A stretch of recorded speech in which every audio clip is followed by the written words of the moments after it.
대한민국 청소년의 회 뉴스 장할림 기자, 지난 2022년 6월 건강보험심사평가원에서는 최근 5년, 2017에서 2021년 우울증과 불안장애 진료 현황 분석 결과를 발표했다.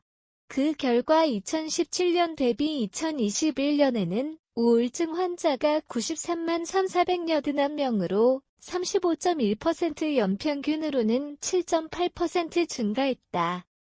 불안장애 환자 수는 2017년 대비 2021년 32.3% 연평균 7.3% 증가한 것으로 나타났다. 그 중에서도 2017년 대비 2021년 우울증 환자 수는 20대가 127.1%, 연평균 22.8% 증가했으며 그 뒤로 10대 미만 30대가 대폭 증가한 것으로 나타났다. 불안장애 환자 수 또한 2017년 대비 2021년 환자 수가 20대가 86.8%, 연평균 16.9% 증가했으며 그 뒤로 10대 미만 순으로 크게 증가한 것으로 나타났다. 통계청의 2021년 사망 원인 통계 결과에 따르면 10대부터 30대까지의 사망 원인 1위로는 고의적 자해 자살로 나타났다.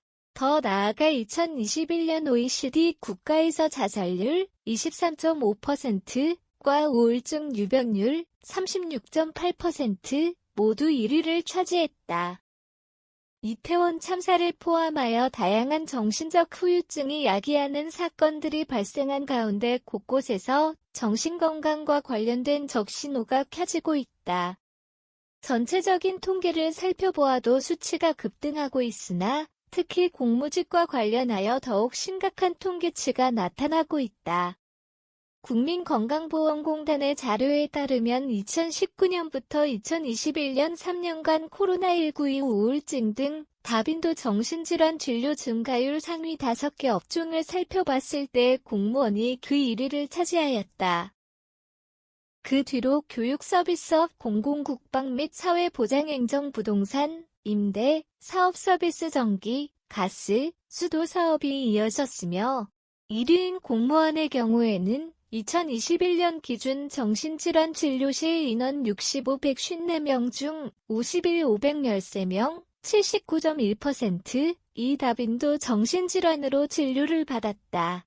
특히 공무원의 경우에는 공무원관리연금관리공단의 공무원재해 현황을 살펴봤을 때 공무원 순직 62명 중 10명이 자살로 인한 순직이 차지하고 있어 더욱 관련된 논의가 지속되고 있다. 공무원 과로사의 경우에도 공무상 사망자 341명 중 113명이 차지하고 있다.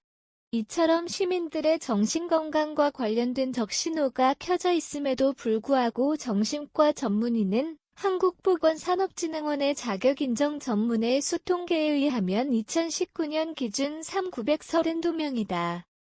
이에 따라 치료 접근성이 좋지 않음에 대한 의견이 나오고 있다. 우울감 등 말하기 어려운 고민이 있거나 주변에 이런 어려움을 겪는 가족, 지인이 있을 경우 자살예방 상담전화, 정신건강 상담전화, 0199 희망이 전화, 생명이 전화, 9191 청소년 전화, 청소년 모바일 상담 다 들어줄게 어플, 카카오톡 등에서 24시간 전문가의 상담을 받을 수 있습니다.